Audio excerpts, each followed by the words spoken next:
So the coup allowed Erdoğan to say what he had been thinking all along. He warned, this latest action is an action of treason. They will pay a heavy price for this. This is a favor from God. Why?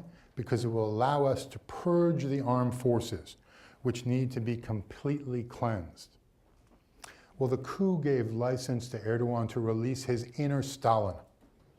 He turned Turkey into a giant gulag. The Turkish government had already put together lists of oppositionists, and the authorities moved immediately. 50,000 people were arrested, 150,000 people were removed from their jobs. These included teachers, judges, police, members of the military. Every university dean, more than 1,500, were forced to resign.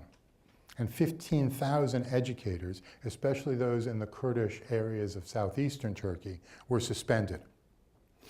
People were prevented from leaving the country. No one with an official passport could travel, including friends of mine who I'm still trying to rescue and bring to Colombia. Background checks are underway to investigate ties to Fethullah Gulen, a geriatric preacher in the Poconos whom Erdoğan accused of being a terrorist and responsible for all this trouble. Erdoğan declared a 3-month state of emergency, but after 3 months, things were not returned to normal. The state of emergency was extended once and then once again. Erdoğan wanted to create conditions to legally consolidate his power. So he moved quickly towards a constitutional referendum to legally change the Constitution and establish an executive presidency, essentially doing away with the role of the parliament and eliminating all checks and balances in Turkey's governance. There was a referendum that was held on April 15th of 2017. The Yes campaign won 51.3% of the vote. The big question is, why did they only win 51.3% of the vote when it was so clearly a sham election where votes were rigged? International monitors from the OSCE, the Council of Europe, issued scathing reports. The COE said it lacks the legal framework adequate for any democratic referendum. It criticized the use of state resources in support of the Yes campaign, their control of official media. No campaigners were threatened and called terrorist sympathizers. Approximately 500,000 Kurds in the southeast were displaced as a result of the military action taken by Turkey against its Kurdish citizens. And since they had no place to live and no residence, they couldn't register to vote. So at least 500,000 voters were disenfranchised as a result of the electoral procedures. You would think, as a result of this sham election, that the United States government would have joined the world in condemning Turkey's democratic practices. But no, our President Donald Trump was the first to call Tayyip Erdoğan and to congratulate him on his victory. And not only did he offer congratulations, he invited him to come to the White House for an official meeting.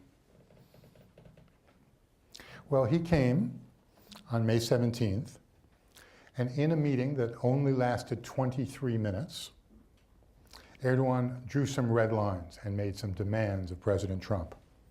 He demanded that the U.S. discontinue its support for the YPG, who are fighters of Kurdish origin in Syria. According to Erdoğan, the YPG and the PKK are one and the same. He wanted the U.S. to back off. He demanded that the U.S. extradite Fethullah Gulen to face terrorism charges in Turkey.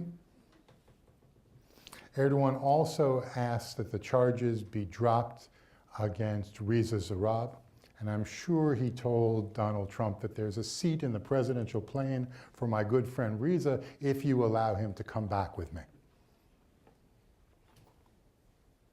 So he left that meeting and he went to the Turkish ambassador's residence for a session with prominent Americans, Madeleine Albright, William Cohen, David Petraeus, organized by the Atlantic Council, which, by the way, has received millions of dollars from the Turkish government and Turkish sources, may be in violation of its 501c3 status.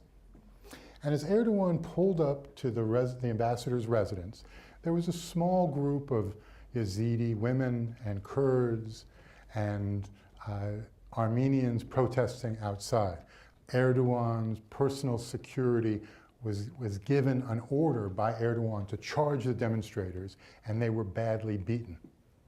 Many of you may have seen a woman in red pants named Lucy Usoyan, a Yazidi who's working for Yazidi rights and to provide services to rape victims, badly brutalized by Erdoğan's personal security.